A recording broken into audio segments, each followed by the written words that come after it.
This is an ABC podcast.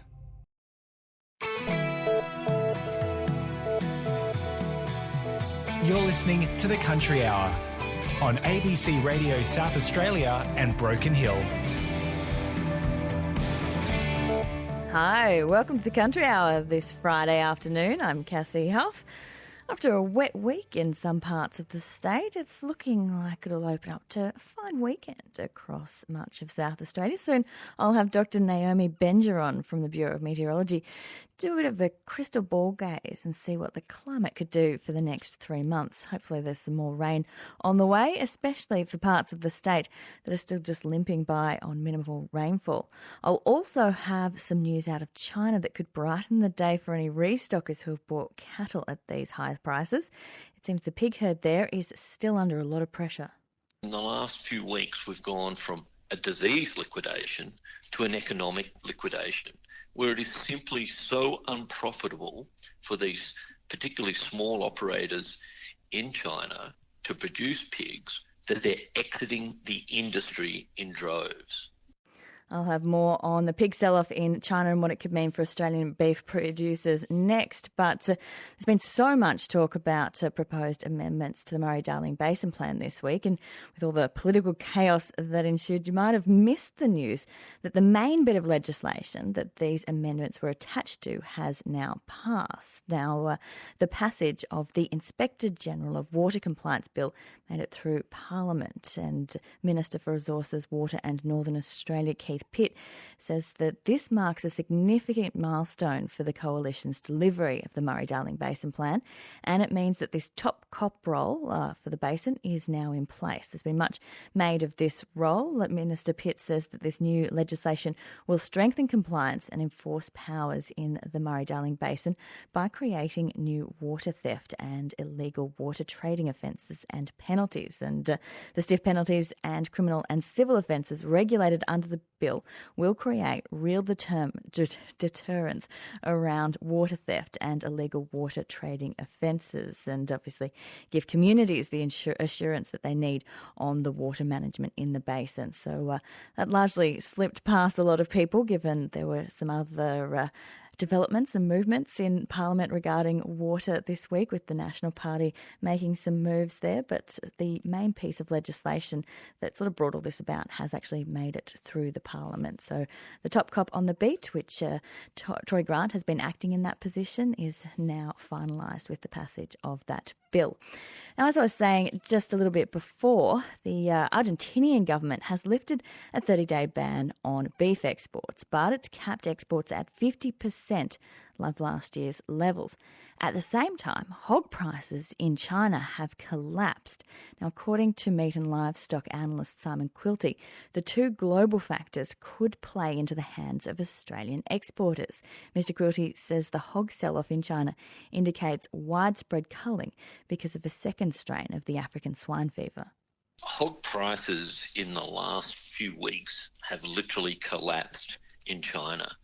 And today they're trading at just under 13 RMB per kilo, which is a 65% fall in price since January this year. And there are two reasons that this is occurring. Firstly, we think that African swine fever, the second strain, has really caused ongoing problems because it's so hard to detect. So for the first strain, we saw losses due to deaths and culling. But the second time round, because it's so difficult, the losses due to deaths are not as great. It's the culling.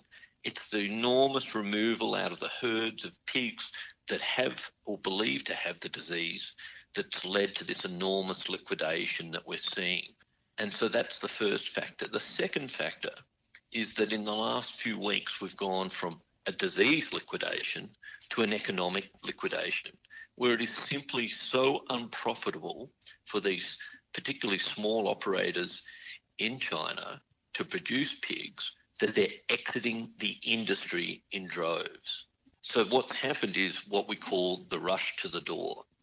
So effectively, animals are being slaughtered because herds have been infected. So what happens is producers, they don't want to get nothing for their animals because they may die. So they rush them to the market to get slaughtered, even though they're underweight or they're not completely finished or in a finished state.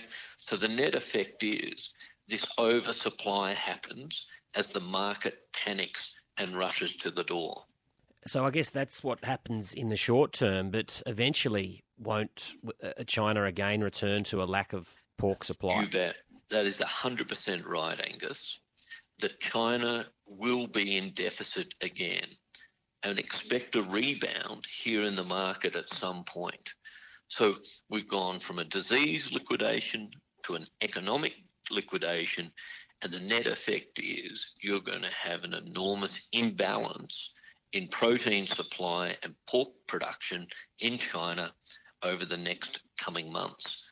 And we can expect a rebound in pricing here. So once again, this is a positive for Australia and for other beef producers as well as pork producers globally, because there's a genuine belief that you'll see a rebound in domestic pork prices once, you might say, this liquidation has started to slow down and stop. That leads on to talking about beef and the Argentina situation. You reported recently that Argentina was in discussions with exporters about resuming exports after that freeze on exports that we saw recently. What's the latest situation? The government has agreed to a 50% quota restriction on exports. So based on last year's July to December shipments, the government's allowing exporters to export only 50% of the quantity that was shipped last year. That amounts to, we estimate, about 26,000 tonnes per month to go out, and keeps back on the domestic market the equivalent of around about 230,000 tonnes, which would have gone globally.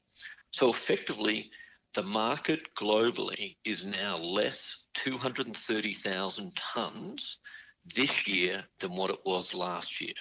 So does Australian beef replace some of those Argentinian exports, or is it too expensive?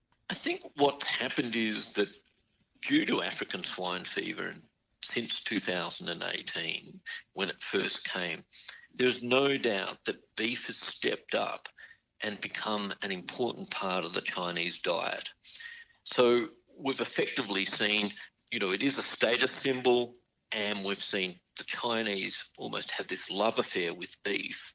So I'd like to say that in some respects they're quite independent of each other, but without ASF, African swine fever, occurring 2-3 years ago and creating that opportunity for beef to step up, we wouldn't be here today with beef doing so well in China.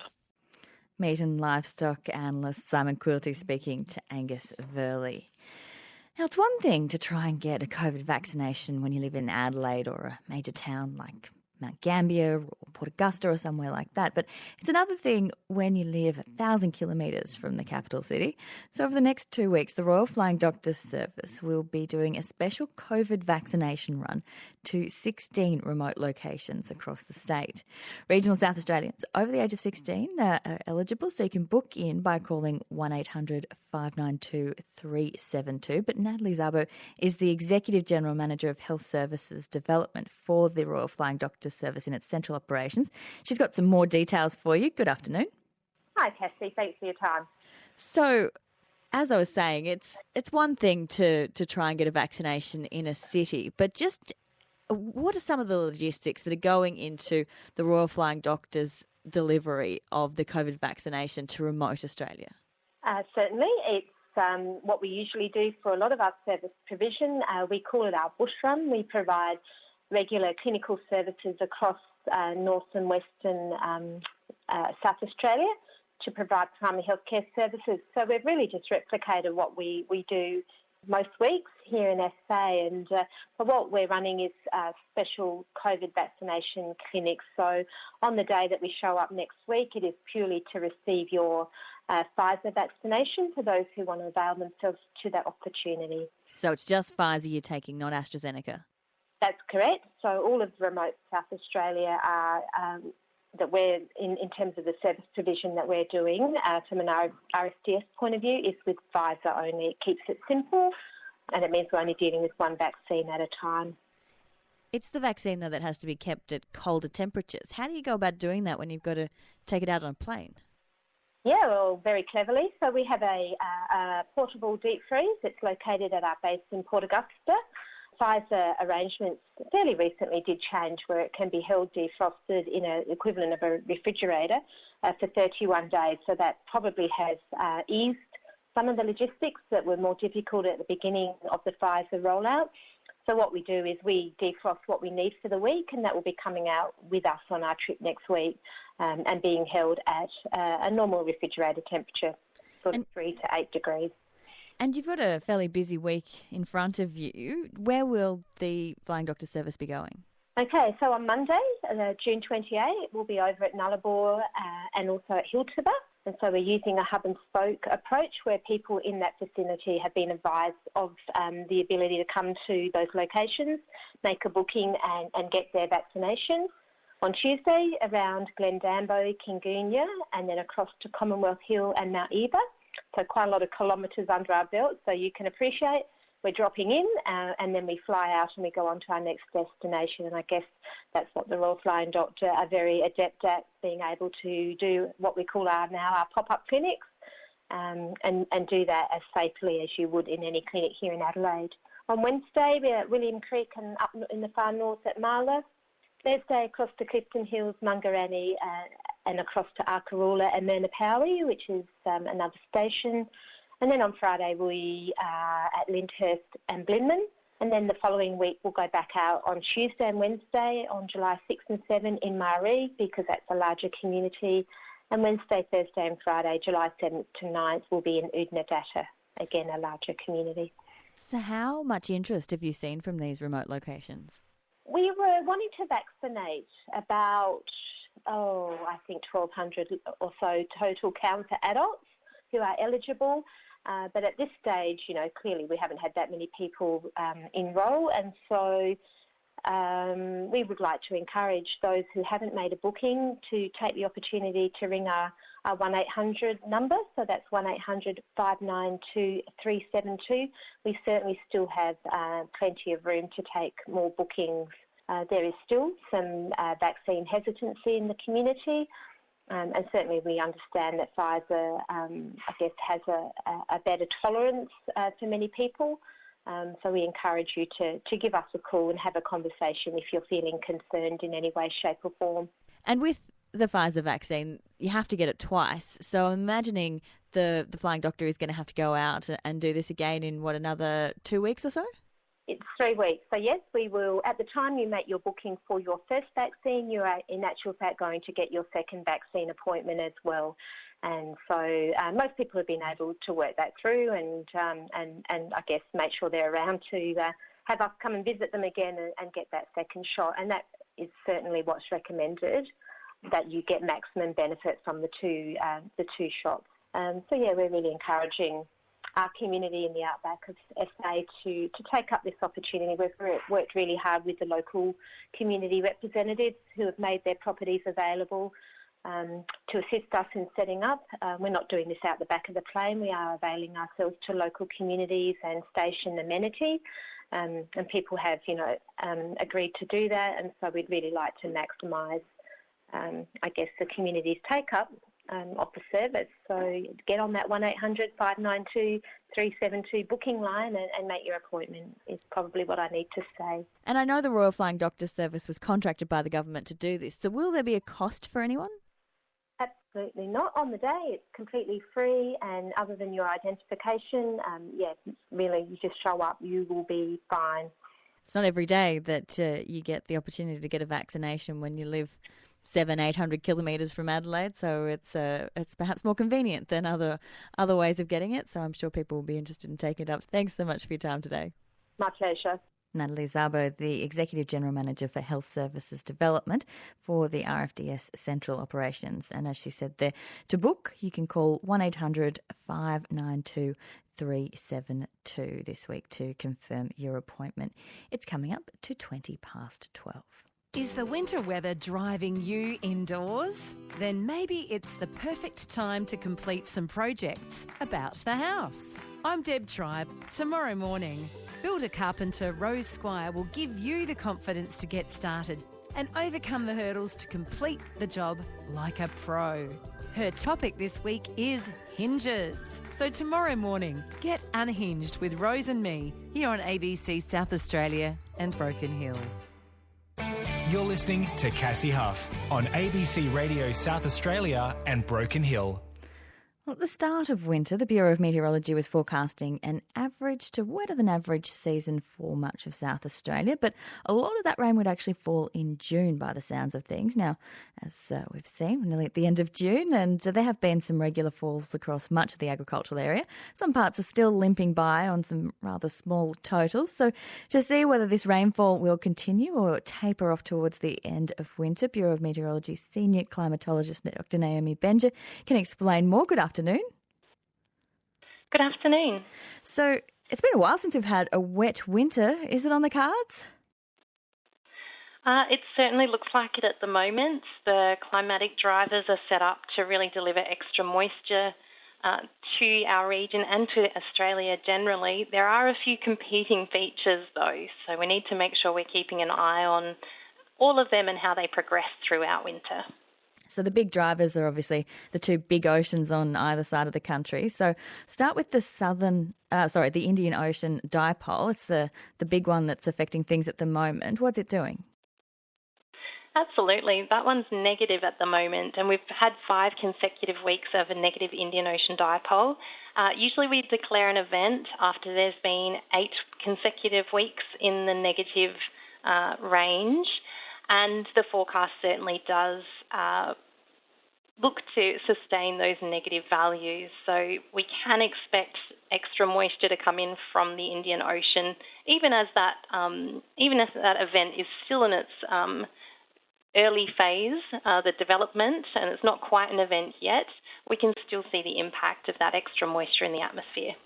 Is it linking up with an El Niño Southern Oscillation coming in from the Pacific as well? We are seeing forecasts of the Pacific sea surface temperatures lowering again, not quite to La Niña thresholds though. So we're expecting neutral conditions in the tropical Pacific out through until at least spring, I should say. That being said, if we do get those below average sea surface temperatures, they can still work towards enhancing rainfall, not to the extent as when we have a La Niña, but they can certainly contribute.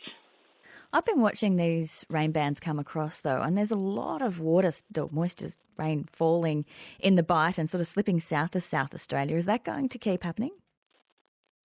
Yes, unfortunately that one's the southern annular mode. It was very positive over the last couple of weeks, so it really forces those frontal systems further south when it's positive. It has come back to neutral, so we can look forward to more rain-bringing fronts and troughs moving across particularly the agricultural area of South Australia and tapping into that moisture to deliver it to us. But through winter, we're expecting neutral to positive southern annular mode, which can really have that short-term effect of pushing those frontal systems further south. That one has a shorter time that we can forecast for, usually about 2 weeks in advance. So we need to keep an eye on that one, as well as looking at these longer-term climate outlooks that take in the influences of the Indian and Pacific Ocean.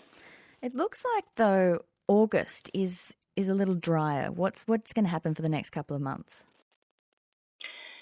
Yeah, certainly the chance of above average rainfall eases back through August and shifts a little bit further to the north. So still the northern parts of South Australia are forecast to have above average rainfall. But generally for the periods July to September and August to October, we're expecting above average rainfall generally across the state. It does look relatively positive, but how accurate is this time of year? For inland parts, it's very accurate. We've got high confidence, particularly for the 3-month period. For July, because of the movement of that southern annular mode and the really short-term predictability of it, it's a little bit more difficult. So we need to make sure we're taking that into account and monitoring that as well at the same time. These longer-term models can't take it into account because it's a shorter-term feature. Well, hopefully some of this above average or even average, I'm sure a lot of people would just take an average year in some parts of the state. Hopefully it pans out. Thanks so much for your time today. Thanks for having me. That's Dr. Naomi Benja from the Bureau of Meteorology there with what could happen over the next couple of months. To find out what's going to happen over the next couple of days, Tom Bowick joins me from the Bureau of Meteorology. Good afternoon. Yeah, g'day, Cassie. Some shorter-term forecasts. Yeah, you're not looking out to August. What's happening today and tomorrow? Yeah, okay. Look, obviously we've had a pretty interesting last sort of 24 hours or so with a low-pressure system, which moved to the south of Kangaroo Island yesterday morning. Has now moved well out into the east of us over Bass Strait now and sort of weaken out. But we still do have some showers in the southwest of Southerly Airstream behind that low, moving over the state. There's an area of showers, particularly at the moment, sort of gone over Kangaroo Island and then through, it's moving through southern York Peninsula at the moment. It's actually produced just short of 20 millimetres at Pandana and Kangaroo Island there, so some rainfall coming out of that. And as we move through the rest of the day, that area will sort of continue to move up over the sort of York Peninsula area, perhaps getting into the mid-north as well. So there will be further showers around for the remainder of Friday, so really a high to very high chance for the agricultural area, perhaps less if you're in the Riverland there and in the more northern parts, far northern parts of the agricultural area. A slight chance still for the south of the pastoral district as well.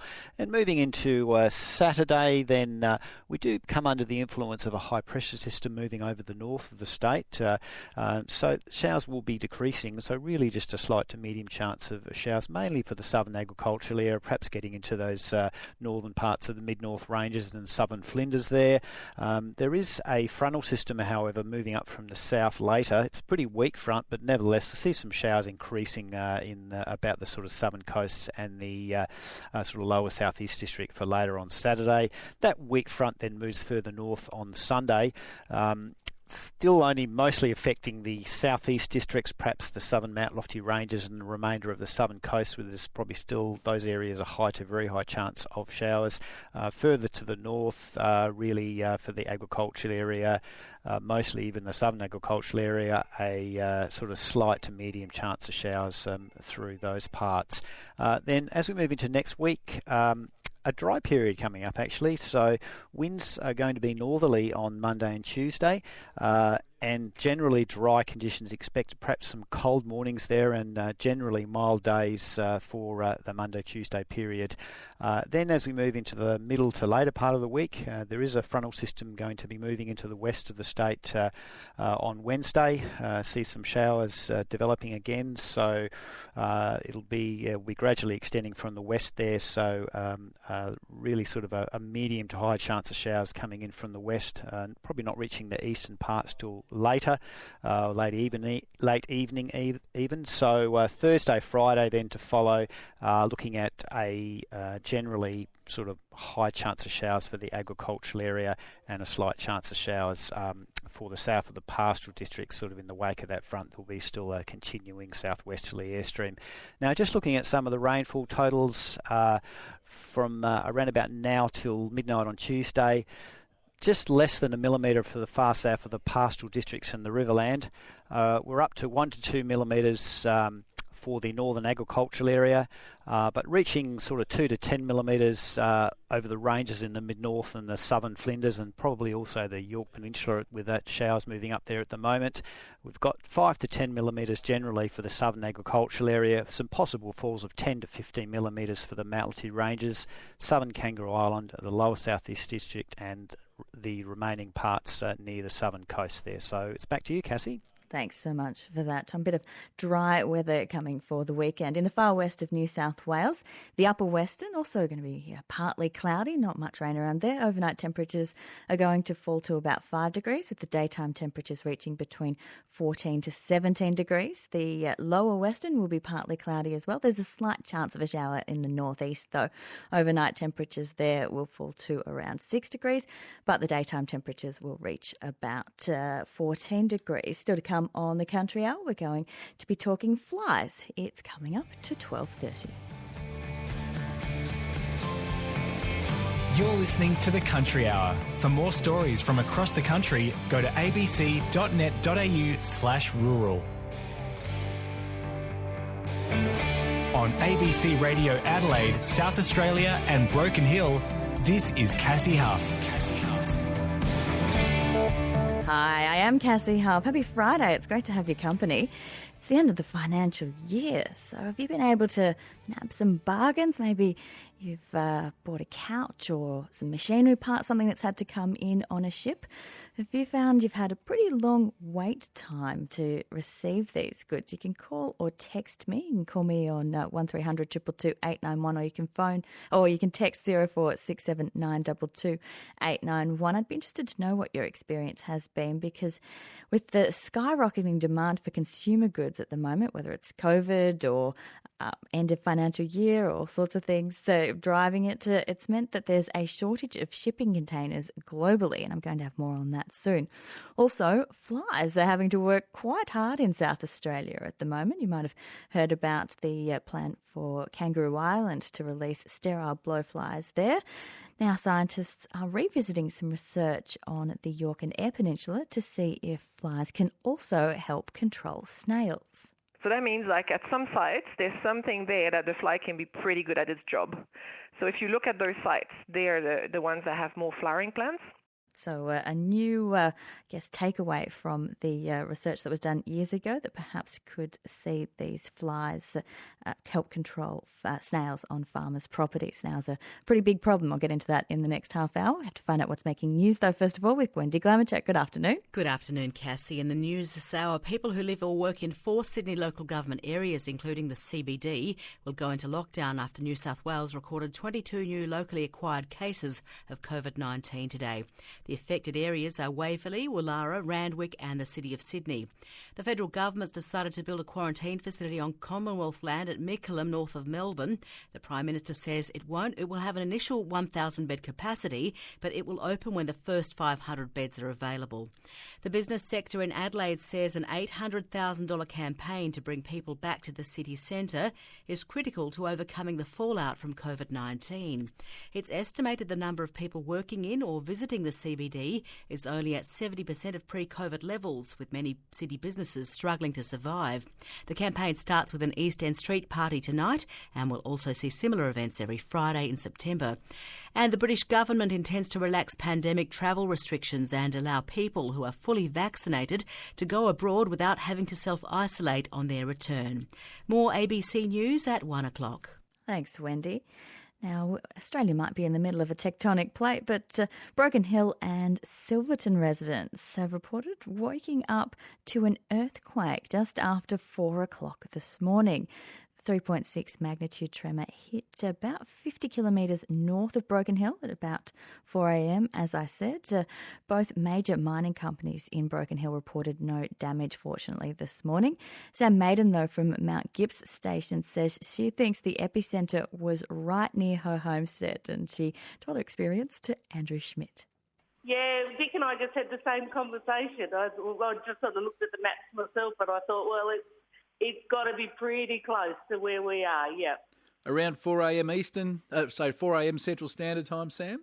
It was, yeah, because we sort of, you couldn't miss it. And it probably rumbled, I reckon, for about like 10 seconds, sort of in that real large, real rumble, And yeah, about 4 o'clock, yep. Wake both you up? It did, and I just checked with the teenager that I can never get out of bed, and I said, "You missed the earthquake?" He said, "No, I heard it." So there you go. It was loud enough to even get him out of bed. Just shaked and rattled a few things, because I suppose we use the technical term epicentre. You would have been near it, but did it shake or rattle much in the house? It didn't. These old stone houses, I guess there's something to be said for that. It was more like a rumble underground. Didn't hear any, it wasn't, knocking over glasses or anything like that. It was just this really deep rumble that you could feel underground. I'll have to go and check all the guests in a minute. They're probably all hanging onto the rafters. You got a few staying out there? I do, do, yeah. So we've sort of got, all the cottages are full and a few campers and things. So I'll have to jump in the car and just make sure everybody's all okay. You might have to say to them, Sam, look, there's an extra fee for us supplying an earthquake early hours of the morning. Absolutely. Look, we supply all sorts of services out here. This is just another one to add interest to your holiday. The dogs behave themselves, or are they going off the chain? They did. Adults don't behave themselves a lot normally, so I will just go and do a head count of that as well to make sure all of them are still home. No, look, it was just, I guess because it's so quiet out, like you don't have that other noise of cars and houses and alarms and all of that sort of stuff. As I said, it was just this rumble, like a really loud rumble for about 10 seconds, and then back to dead silence. Sam Maiden from Mount Gibbs Station speaking to Andrew Schmidt. Have you noticed it? I'd love to hear your story as well. You can text me on 0467922891 or phone 1300 222 891, because I don't think I've ever felt an earthquake. Not one that I've actually registered as an earthquake, at least. Anyway, it must be a little bit scary to feel it. So I'd be interested to know what it does feel like. So do let me know. Also, as I was saying before, let me know if you've struggled to get your hands on some consumer goods that you've been wanting to buy, because there's been skyrocketing demand for goods right around the world, and this is being held responsible for a global shortage of shipping containers. Exporters are facing increasing delays to find containers to ship their goods over to overseas markets, and it's hard getting them back in as well. So if you've had some issues, text me on 0467922891 or phone 1300 222 891. Anthony Vincent is the head of international freight and logistics at the Freight and Trade Alliance. He told Karen Hunt the problem lies not with how many containers there are, more where they're located. It's a really interesting question. I wouldn't say we have a global shortage. I'd say we have plenty of containers worldwide. It's just we have a situation where containers at the moment are not really where they need to be, or they're basically stuck on vessels trying to get into different ports around the world. Why has this happened? There's a couple of factors there. Global demand for consumer goods has reached an all-time high. We're seeing that here in Australia. And basically it's put a big constraint on capacity in terms of being able to meet that global demand. Containers stuck waiting to be unloaded off ships? Yeah, look, we've got a number of factors there. Congestion is certainly one thing that's playing out at the moment. We've seen that recently with the congestions in China, particularly West Coast America. Yeah, we've got containers stuck on ships, and basically the lines can't get them fast enough back to where they're needed most. The shipping lines' priorities, generally speaking, for empty containers is to get them back into Asia as fast as possible. Because that's where the need is to get goods out? Yeah, that's basically what's driving everything at the moment. So if I'm a grain exporter, for example, and I want to send a container load of grain from Australia to a market, perhaps in Asia somewhere, what is this mismatch of shipping containers going to do to my basic costs? A lot of the grain exporters and the agricultural exporters have got quite clever in how they meet their demand forecasting. So they're trying to work as closely as they can with the shipping lines to meet their contracts in terms of getting as much commodity out of the country as possible. But they're going to be constrained by the amount of capacity that's available by the shipping line. And the congestion at the ports and the delays in unloading, that would also add to the shipping costs? Yeah, that's probably going to add to the shipping costs. There are a number of other factors that add to that as well. We're seeing an amount of industrial action around Australia at the moment at a number of the shipping terminals. That's certainly not helping our grain exporters. That's a disruptor they could probably do without as well at the moment. And obviously the cost continuing to rise is not going to help their situation either. Have you ever seen demand this high or shipping costs this high? Personally, I've never seen demand this high, and we've never seen costs this high, and it's going to continue in the short term. I don't see the rates coming down. I don't see the rates going back to pre-COVID levels. The main factor in all of this is consumer demand for goods globally. Given that industry cannot always obtain the containers it needs, Are there more containers coming online? Are we going to be able to bring old ones back into use? Again, Karen, look, the quantity of containers at the moment globally, as I said before, is they're just not in the right place that they need to be. However, speaking again to a number of the shipping lines, they're certainly looking to increase the level of amount of equipment they have available. That'll certainly help the situation in terms of making more containers available, but they also need to increase their capacity to be able to move them. So it's going to take time for that to happen. They don't just get, another 100,000 containers at the drop of a hat. Anthony Vincent from the Freight and Trade Alliance speaking to Karen Hunt about this issue that's been around for a while now, but it really is showing no signs of abating, this lack of shipping containers, although he says there isn't a shortage, just a inopportune location of them by the sounds of things there. Now, you might remember, it was last week, we were talking about sterile flies bound for Kangaroo Island there to try and eliminate the green fly that causes a fly strike in sheep there. Well, on the mainland, scientists are also trying to put flies to work by revisiting an attempt to use parasitic flies to tackle pest snails by releasing tens of thousands of them on the Eyre Peninsula. Now, this fly was actually first released in South Australia between 2001 and 2003, but it didn't kill as many snails or spread as far as researchers had hoped. But CSIRO scientist Valerie Caron says new data indicates these flies might do a bit better on the Eyre Peninsula than they have done in other parts of the state. So what we're doing at the moment is that we are releasing Sarcophaga villeneuviana, which is a mouthful. It's a parasitic fly that target the pointed snails. So what we're doing at the moment is at the moment we did last season during summer. We are introducing them because they were not present there already. Now, tell me about these flies, because I understand they've actually already been in Australia for some time. So what's new about this, though? Yes, so they've been actually, they were introduced between 2001 and 2003. So they are specific to Cochlicera acuta and Barbara, so the two pointed snails that are a problem for growers. So they did establish, which is always the first thing we need to do, is we have to make sure they establish in the landscape. And they did that very well. However, they didn't spread very much. So they didn't move around very much, as much as we were hoping.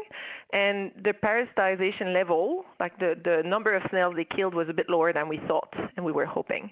So there was more research that was done after that. And we found out that there was actually other strains of that same species of fly that we could look at. And we did some research. We found one that was more effective, which was from Morocco. And unfortunately, it was actually not specific enough to be introduced in Australia. So we're going back to the fly that was introduced between 2001 and 2003, and we are trying to enhance the populations of the flies already here instead of introducing a new one. If this program didn't work out before with this old fly, why would it work this time? That's a very good question. So there's different things that can happen. So I think in this case, so that it was introduced quite a while ago, so you would expect it to do quite well. So by this stage, but so what people have done, so we've got colleagues at SARDI that have done that work. They've done some really good monitoring all around the York Peninsula to make sure that to know exactly where the fly was, because that hadn't been done for a long time, and also what's the level at each of those sites. And they found that at some sites, like nearly 50% of the population were parasitized. So that means like at some sites, there's something there that the fly can be pretty good at its job. So if you look at those sites, they're the ones that have more flowering plants. And it makes sense because the fly needs to live and it needs to eat. So as when it's inside the snail, when it's developing as a larva, it eats the snail. But when it's an adult and it's flying around, it needs to get more energy, so it needs to eat something. So it makes sense, actually, it's doing better in where there are flowering plants. So what we're trying now, we're introducing it in the Eyre Peninsula, and we're actually testing that hypothesis that it really is the flowering plants that make a difference. So we're releasing them at sites where there is a lot of flowering plants. So because it's not yet on the Eyre Peninsula, if we can achieve those type of, percentage deaths of snail every year, that's pretty good. It's not a silver bullet. It's never going to be a silver bullet. Snail control is extremely difficult. You mentioned that this was targeting pointed snails in particular. So just in your own words, how big a problem are pointed snails for Australian agriculture? Oh, they're very difficult for grain growers in those areas where they are. It's a really terrible pest because snails are pretty incredible. They are, I call them a super organism, because if things are not quite right, they can just hide in their shells, so they can survive quite harsh conditions. And those little snails kind of, every spring, they climb up on the cereal stalk and they get harvested. So it's very quite, they contaminate the grain, and they're really hard to control because if they're baited, for instance, if you give them some bait, they might try a little bit and they don't like it, they'll just hide in their shells until it goes away. So they're very much a very big problem for grain farmers, and I do feel for them, and that's why we want to, try to find a solution for them. CSIRO scientist Valerie Caron speaking to Lucas Forbes. It's 1:45. You're listening to Cassie Huff on ABC Radio South Australia and Broken Hill. Well, it's been about 6 months since China slapped crippling tariffs on Australian wine exports. We've covered this extensively, and it's obviously created huge headaches for winemakers in key regions, key growing regions. But they're not waiting around for the result of the trade action that the federal government has recently announced it's going to pursue with the World Trade Organisation. Exciting new markets are allowing the good stuff to flow for exporters, so they're looking around as Hugh Hogan and Bridget Murphy report.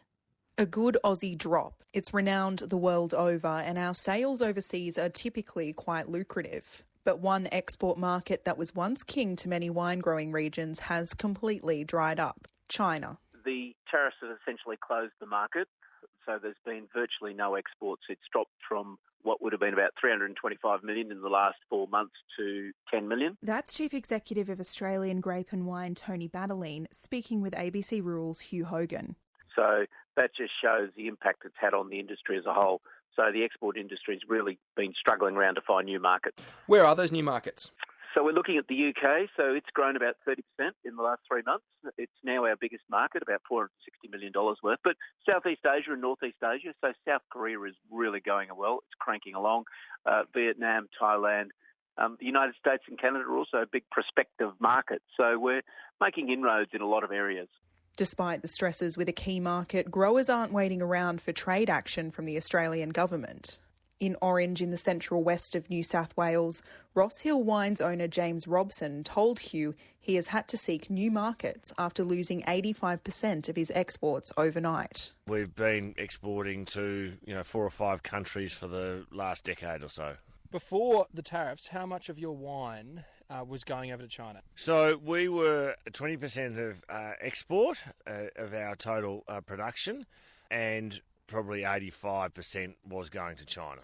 And last time I spoke to you, James, was just after the same afternoon that China had put in the big tariffs on Australian wine. 6 months on, how's it all going? Well, look, I think I said to you on that day, short term, this isn't going to be too much of an issue because we actually didn't have a 2020 red vintage, which was where not all of our red wine, but some of our red wine was going.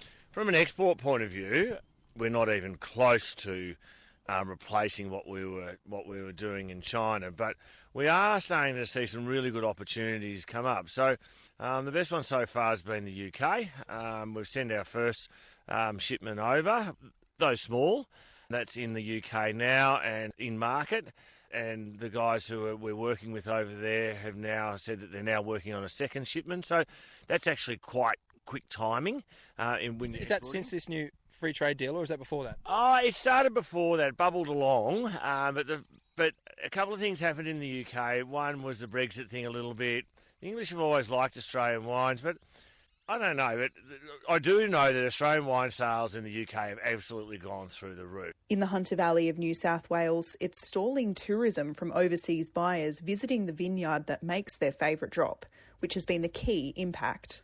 Broken Wood Wine's head winemaker Stuart Horden says that their focus is now on the domestic market. Yeah, we've had to, really, just because an inability to travel ourselves and visitations to the country. So we haven't been able to do any international trade work for sort of coming up 18 months. So that's certainly changed our focus. But despite the difficulties in China, there are still bright spots out on the horizon. We've had good results in Sweden at the moment, and things like the UK free trade agreement always help. And as long as there's focus on access to markets, I think we're in a good position to capitalise. Yeah, and the Trade Minister at the moment, Dan Tehan, seems to be compiling kind of a case, to take to the WTO. What do you think should be on his agenda when he's discussing with the trade organisation about wine and exports? I guess for us, we're really led by the Winemakers Federation. As I said, export's a small percentage of our market, so we don't get too heavily involved in it, but we certainly want to see access to markets wherever we can for Australian wine. Good to hear some positivity from winemaker Stuart Horton, ending that story from Bridget Murphy and Hugh Hogan. Now, it seems a long time ago with all this rain that's around, but there's been a huge drop in volunteer fence builders, and it's creating headaches for Australian farmers hit by the Black Summer bushfires. Now, the disaster relief organisation BlazeAid, which helps build fences or rebuild the fences, has lost its usual army of backpackers and grey nomads due to the COVID-19 travel restrictions, and it means that some farmers are still waiting up to 18 months for help. Eden Hennanen has this story.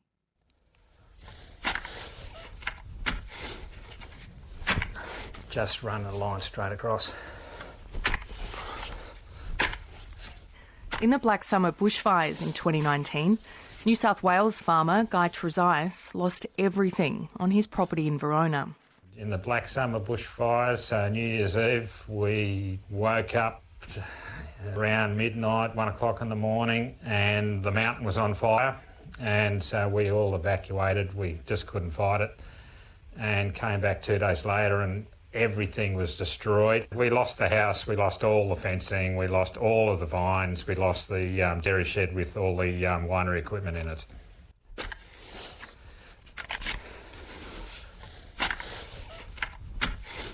"18 months on, he's still trying to pick up the pieces.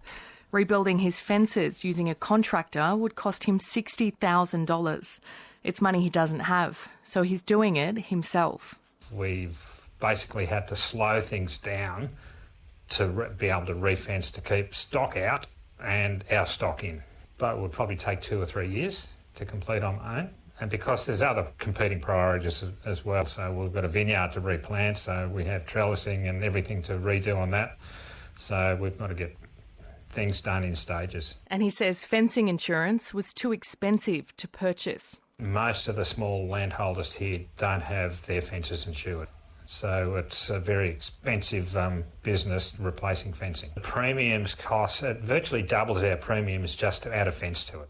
Shortly after the fires, he signed up for support from BlazeAid, a volunteer disaster relief organisation that's been rebuilding lost or damaged fences since 2009.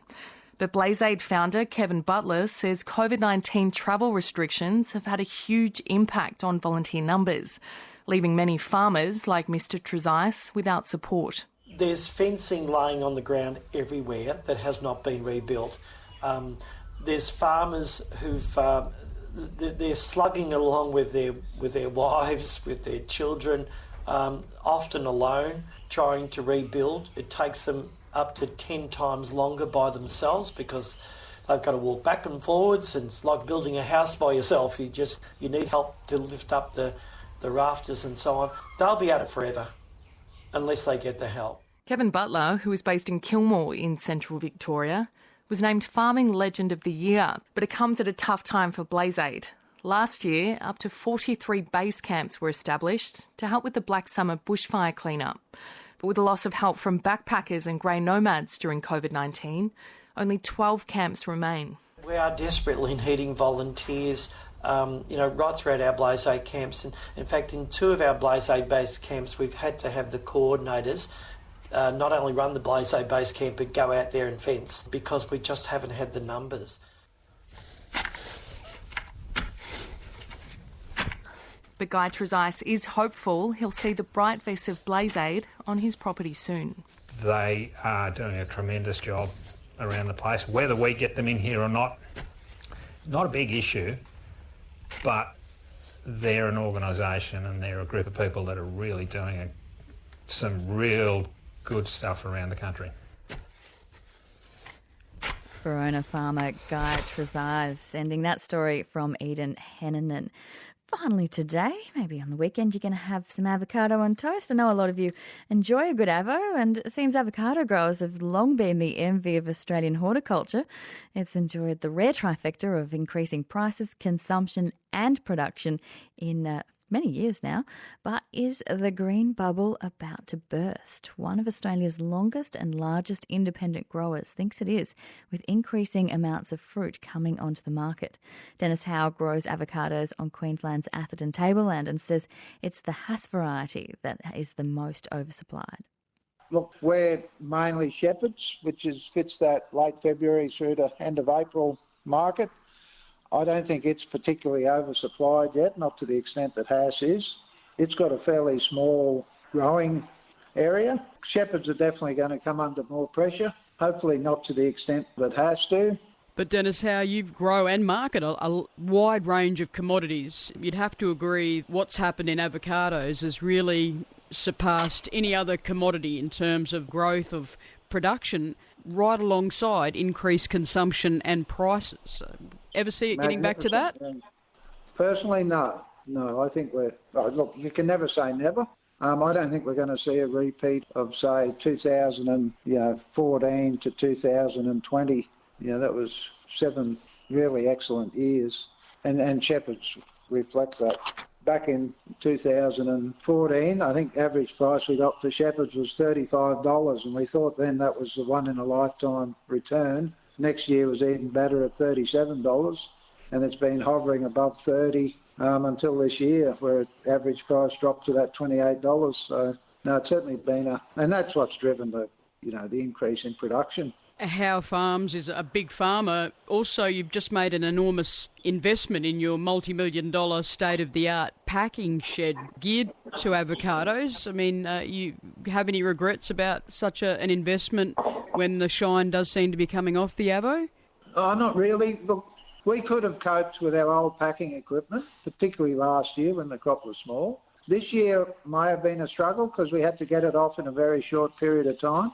If you miss the end of the shepherds, say, carry over into the Hass market by a couple of weeks, it doesn't take much to lose $10 a tray. So, 80,000 trays by $10 is significant money. It's one of those things we just have to have. It's reduced our labour costs. We went from, $500,000 investment to about a $6 or $7 million investment in a packing shed just for avos, and there's a huge difference, but there wasn't much in between. Once you upgrade, our old machine was near 20 years old, so there wasn't a lot in between to get that extra capacity once you go to vision sorting and all that sort of stuff. You haven't done your dough? Well, we haven't paid, well, I guess it's paid for, but we haven't returned a positive cash flow just yet. But it was one of those things, without it, we couldn't have kept going forward. So farming's the sort of thing, if you can't be the lowest cost producer sort of thing, you go backwards pretty quick. And going forward, Dennis Howe, you got no regrets about the foray that you have made personally into the avocado market and industry? Oh, no, not at all. It might take 3 or 4 years, but the market will settle down. I think costs are roughly $15, $16 a tray. If you can sell them for $18, as long as you're not losing, $18 a tray, I think. If you average that for a season, you'd still come out in front. With new plantings coming online, year on year from here, though, is it fair to say that it will get worse before it gets better? It possibly will. I don't think increased consumption is going to keep pace with increased production. So, they're definitely going to be paying over the next 3 or 4 or 5 years, but it'll sort itself out in the long run. Hopefully we're left standing up when it finishes. Dennis Howe, who grows and markets avocados with altitude on the Atherton tableland in far north Queensland. That's all I have for you this week. But Sonia Feldhoff will be on your radio. Sonia's with me. Hi, Sonia. Hello, and you may well be in your car, behind the wheel, making the most of the 100k border buffer now that borders have opened and shut. Apparently there was some clarity brought to all the confusion around this morning, except that what the Police Commissioner told people on Broken Hill Radio this morning hasn't been what's been happening at the borders. So we're going to try and clear that up for you today. More border confusion. It's the Never-ending story. Keep listening to ABC Local Radio to get some clarity on that. It is coming up to 1 o'clock. Time for news. Discover more great ABC podcasts, live radio and exclusives on the ABC Listen app.